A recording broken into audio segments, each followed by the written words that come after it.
Bueno, entonces vamos a presentar un caso clínico en clase de un paciente del doctor Andrés Aquebeque y se trata de un paciente de sexo masculino de 65 años que en marzo fue derivado por una disminución de la agudeza visual del ojo derecho. No tenía ningún antecedente mórbido de importancia, pero como antecedente oftalmológico tenía un antecedente de una alta miopía. La agudeza visual de su ojo derecho era de 20/60 parcial con la corrección que ven en pantalla y del ojo izquierdo 20/70 parcial. Las presiones aplanáticas eran normales y en la biomicroscopía no destacaba nada aparte de una catarata NO3, 4, C2 en el ojo derecho y de características similares en su ojo izquierdo. El fondo de ojo era un fondo de ojo propio de un alto miope con un cono miópico, estafilomas posteriores y alteraciones pigmentarias en el polo posterior.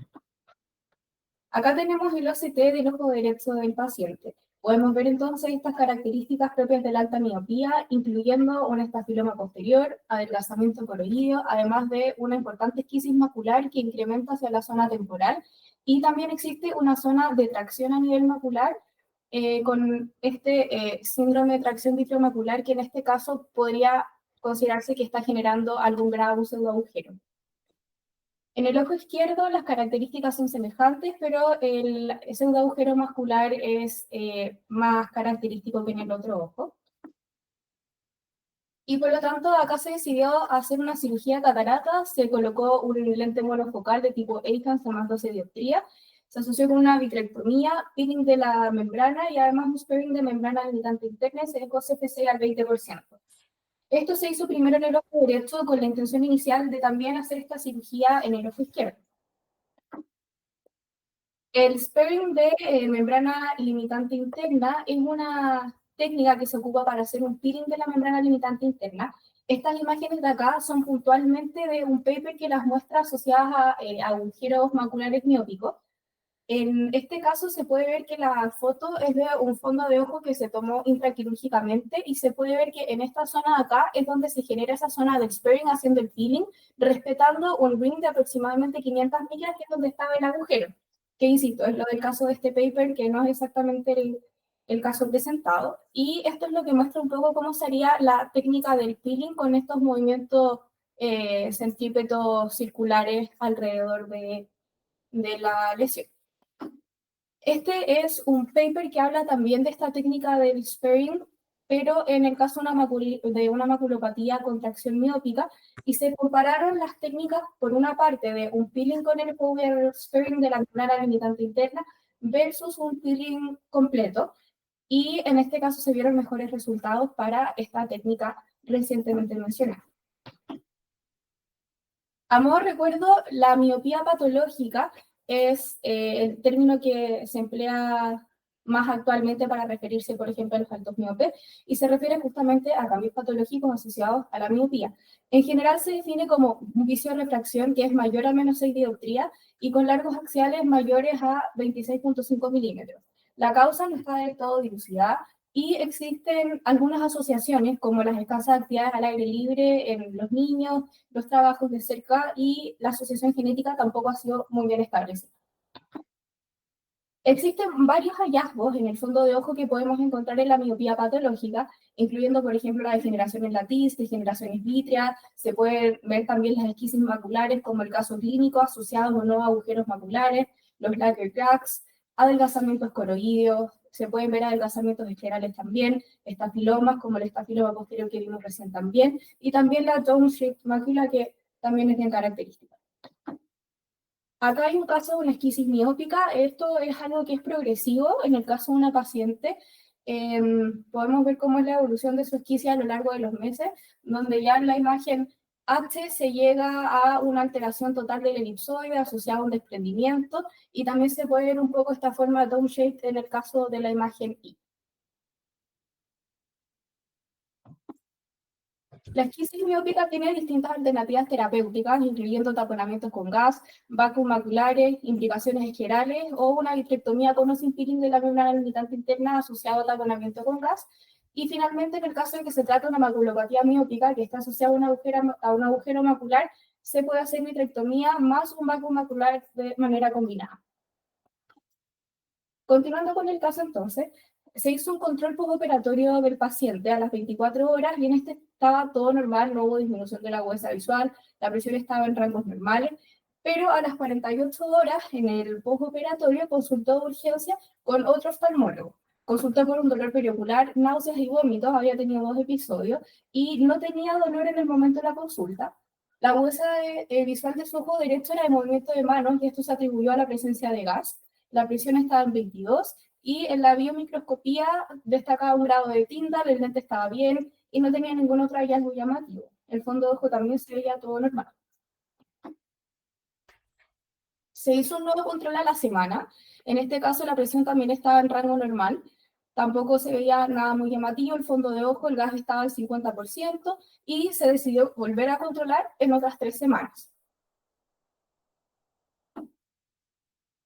Acá tenemos estas imágenes que comparan el pre y el postoperatorio y se puede ver que existe un perfil rectificado de la zona macular del paciente de manera muy llamativa. Y esto corresponde al mes del postoperatorio. La presión estaba en 42, la conjuntiva estaba sana, la córnea transparente y toda la biomicroscopía anterior seguía con características normales, pero en el fondo de ojo llamaba la atención una papila muy escapada, estaba de 0,9, ya no había presencia de gas, y debido a este síndrome hipertensivo se decide drenar humor acuoso a través de una paracentesis y la presión post-drenaje volvió a normalizarse a 14. Así es que se decidió suspender el mixto y se deja tratamiento hipotensor con dorzolamida, timolol y acetazolamida. Vuelve un control a las 5 semanas. La agudeza visual estaba en movimiento de manos, la presión estaba normalizada y seguía viéndose esta papila escabada pálida, además del perfil macular que vimos recién en el OCT que mostré. Se explicó entonces que esto correspondería a un daño glaucomatoso por hipertensión ocular después de la operación. Se mantuvo la dorsolamida timolol y se decide por el momento no tocar quirúrgicamente el ojo izquierdo. Solamente hasta el momento se pretendía una cirugía de catarata. En el segundo mes, las características siguen semejantes, pero en la biomicroscopía del ojo derecho destacaba un Tyndall 2 cruces. El fondo de ojo seguía también con las mismas características, con este fondo de ojo glaucomatoso además de miópico, y con este perfil también macular que seguía igual que como vimos en el postoperatorio reciente.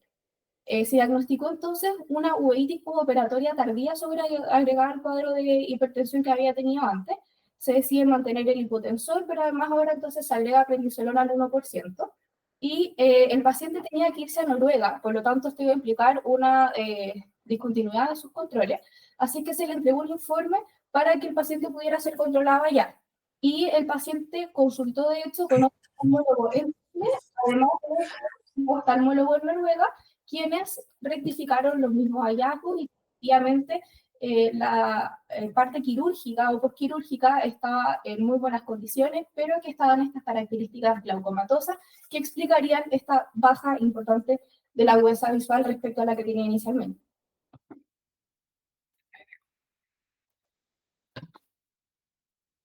Vuelve entonces después de su viaje en un control al quinto mes postoperatorio.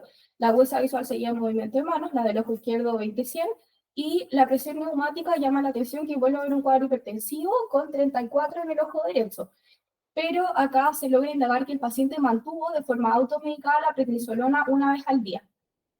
Ya no tenía Tyndall, la uveitis estaba resuelta y en el ojo izquierdo, entonces recordemos que tenía esta catarata que todavía no ha sido operada. El fondo de ojo con las mismas características y en el ojo izquierdo las características eran una papila oblicua, la presencia de una membrana epirretiniana, además de la esquisis macular que vimos en el OCT inicial de la presentación. Acá tenemos el OCT de su ojo izquierdo, podemos volver a ver esta esquisis, el agujero macular, y por lo tanto, la pregunta es, ¿qué harían ustedes con este ojo izquierdo y que ya está con pérdida de la agudeza visual producto de cataratas, pero que además tiene esta esquisis miópica, considerando la respuesta que tuvo en el ojo derecho asociada a una hipertensión por corticoides, más la evolución con esta uveitis postoperatoria tardía?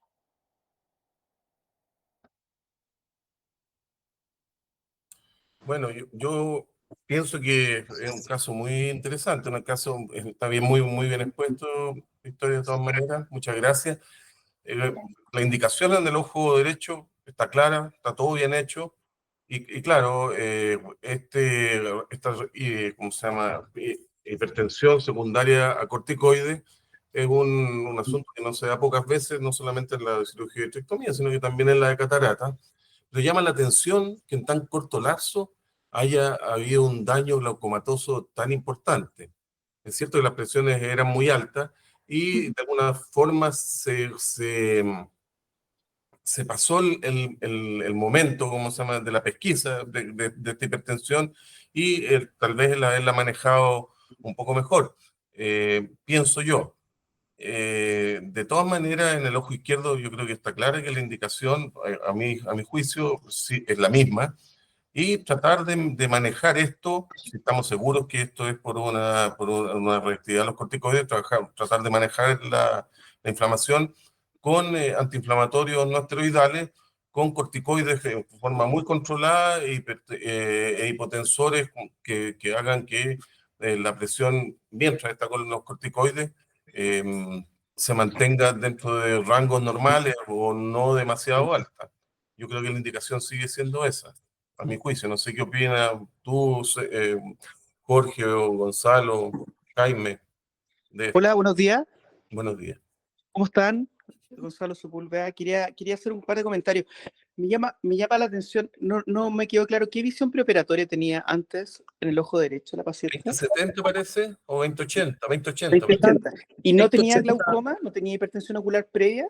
No tenía absolutamente nada. Y el problema, Gonzalo, hola, el problema fue que solamente la única, así como haciendo un análisis retrospectivo, la única como ampolleta o bandera roja fue que tuvo un dolor ocular y dolor de cabeza, pero fue la noche que yo vi al paciente, o sea, yo vi al paciente a las 24 horas, presión normal. El paciente la noche que yo lo vi a las 24 horas tuvo ese dolor de cabeza, entonces fue de urgencia y lo vio otro colega a las 48 horas y tenía la presión normal. Después a la semana tenía la presión normal y no fue hasta el mes que la presión llegó a un 42.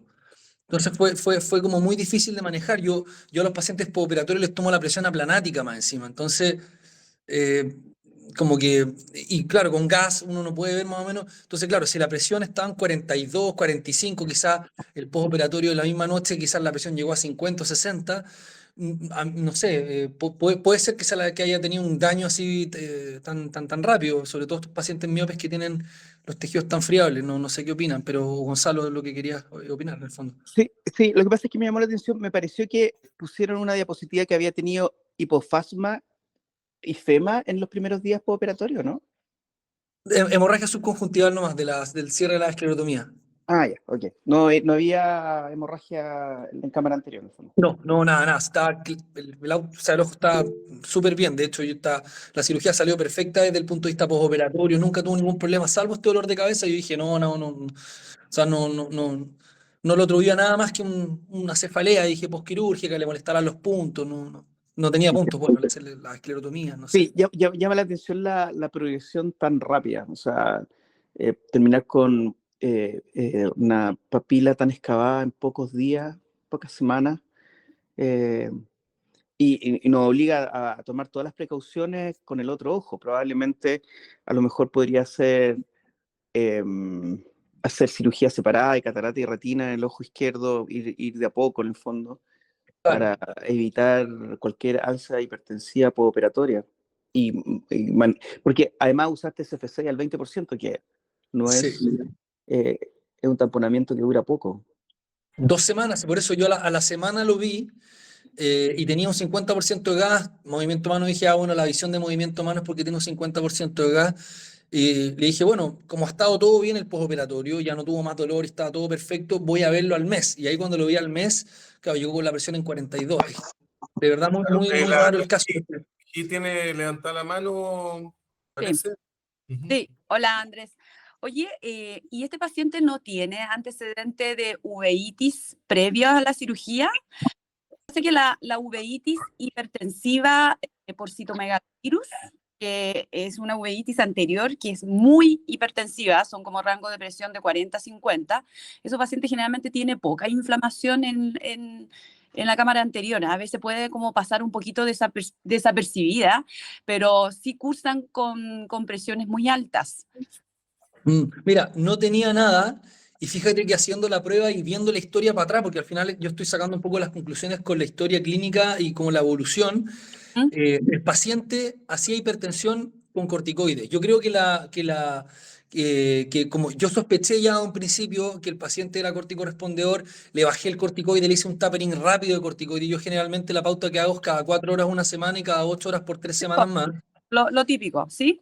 Lo típico, y lo que hice fue bajarle más rápido en el fondo el corticoide, y fue a las 5.ª semana de la cirugía que volvió con célula, es decir, una uveitis postoperatoria tardía que no es tan infrecuente en el fondo, y que se manejó muy bien con el corticoide y con el mixto en el fondo, antihipertensivo mixto. Pero es engorroso el caso porque, claro, hice una uveitis yo no creo que sea una uveitis hipertensiva, yo creo que hizo una hipertensión y además hizo una hipertensión corticorrespondedora, ese es como yo lo veo, y además hizo una uveitis por un tapering muy rápido de los esteroides. Y yo creo que la hipertensión es por los corticoides, porque el paciente, bien como dijo Victoria, el paciente yo ya lo había dejado más o menos todo plano, todo bien, y el paciente empezó a automedicarse esteroide, porque como estaba de viaje, dijo, no, con una gotita de prednisolona voy a andar bien. Y se siguió poniendo una gotita de prednisolona todos los días. Y claro, cuando llegó, la presión estaba en 32. Claro, No tiene historial de uveitis previo. Nada, cero. Nada. Ninguna, no tiene historial de absolutamente nada. Solamente miope magno con esta catarata, en el fondo, que igual influye en la pérdida visual. claro, Andrés, aquí esta subida de la presión no es tan tardía, porque los corticoides, a veces, o sea, la respuesta a los corticoides, los hiperrespondedores a corticoides, de repente pasa una semana, 10 días con los corticoides y uno no pesquisa presiones altas y uno es descuidado, ¿ah? Porque la catarata, por ejemplo, uno, por lo menos yo lo veo al otro día, lo veo a la semana y después lo veo 3 semanas después y puede que en ese lapso haga una hipertensión secundaria a los corticoides. Si bien es cierto que en ese periodo la dosis de corticoides baja, pero si hay daño previo o aunque no haya daño previo, bueno, a lo mejor tendríamos todos que tratar de tomar la presión o por lo menos que viniera una vez en ese lapso después de la semana, como para saber si es respondedor o no. No sé qué opina el resto. Sí, perdón. Dale no, Andrés, dale no.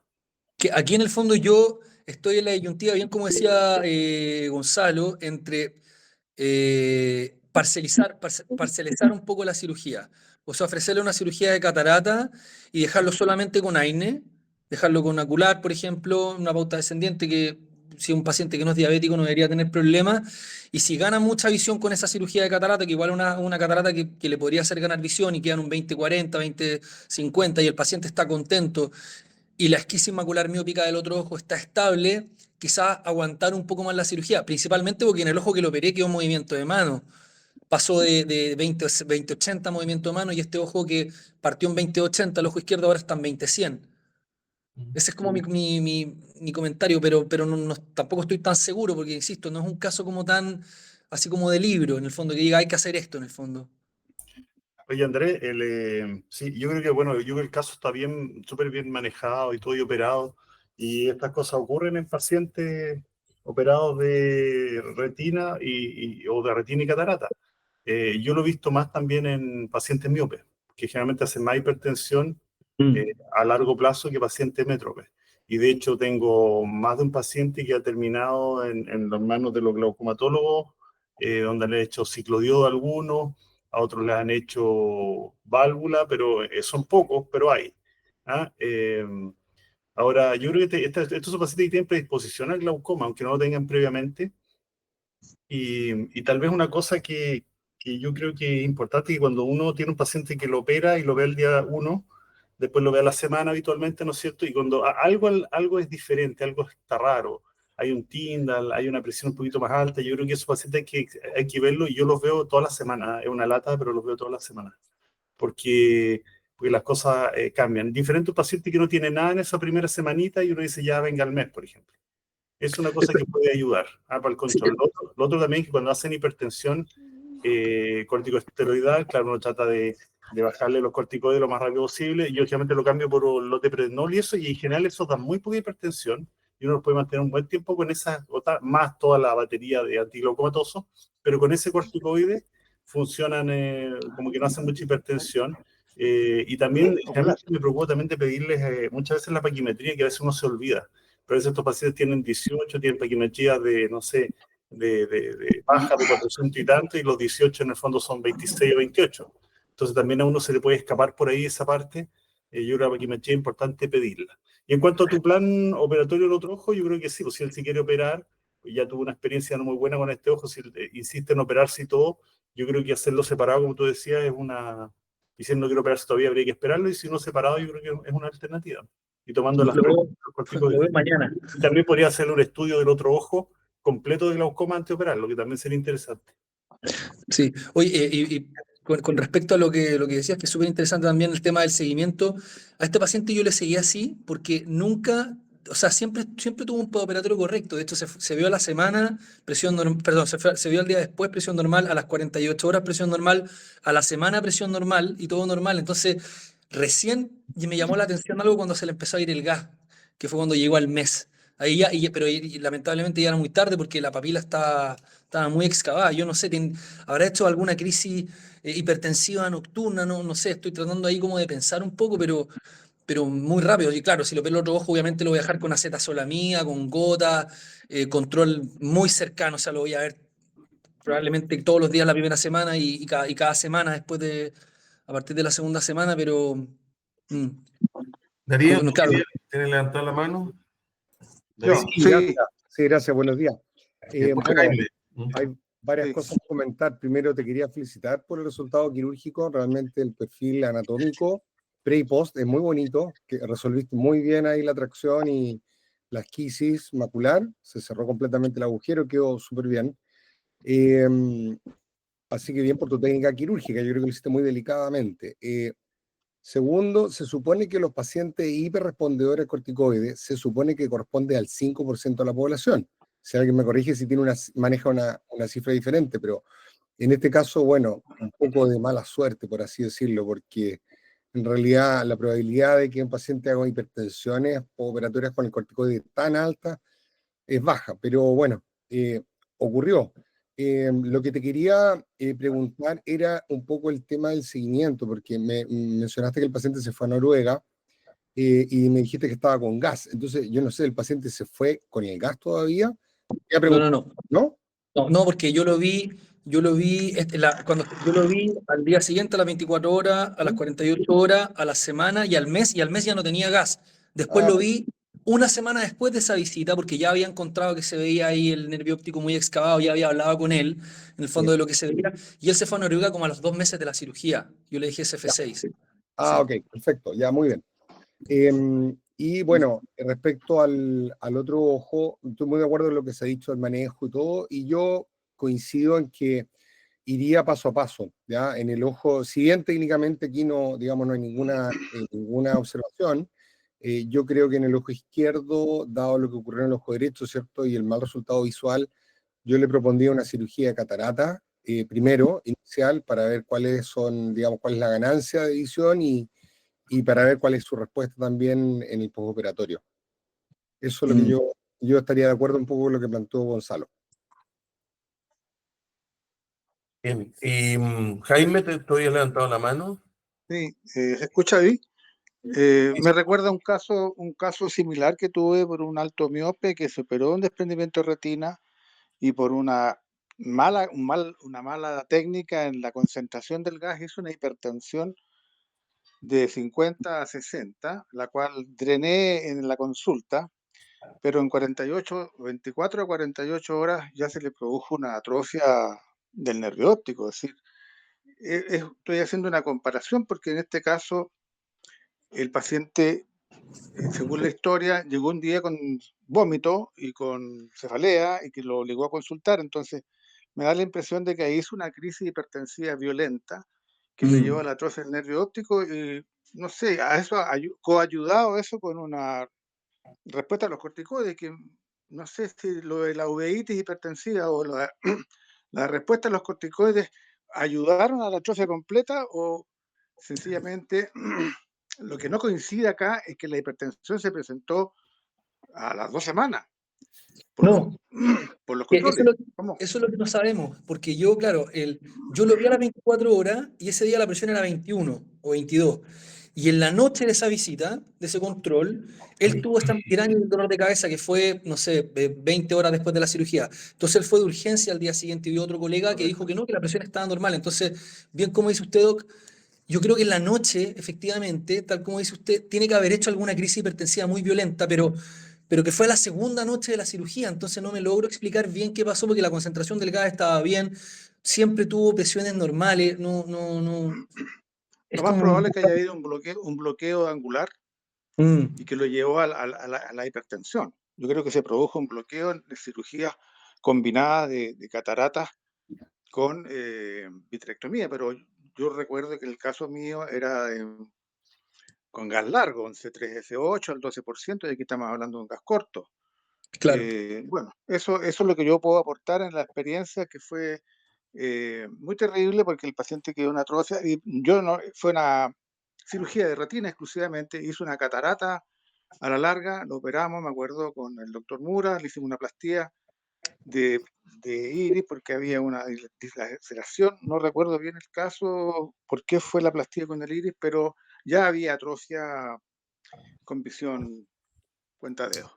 Esa fue la experiencia comparable con esta, pero no me cuadran varias cosas, sobre todo con respecto a la respuesta al corticoide, con una gota al día, no sé, habría que revisar. Y con respecto a la proyección de la segunda cirugía, perfectamente de acuerdo en partir primero con la retina o viceversa y después la catarata, pero sí paso a paso.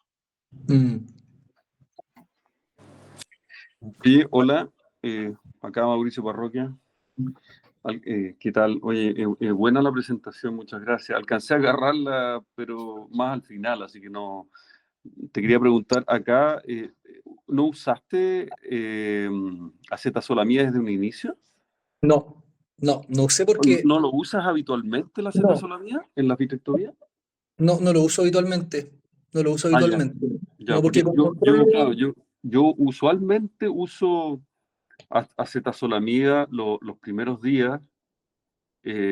Justamente porque la verdad que, claro, me ha pasado que muchas veces no es por bloqueo pupilar, no es por el gas, a veces yo he estado usando gas al 10%, antes usaba concentraciones más altas, pero a veces se producen alteraciones de la presión por vitrectomía, por alteración del trabéculo, alteración de la forma del ángulo en los miopes altos, a veces la pared escleral no es tan firme.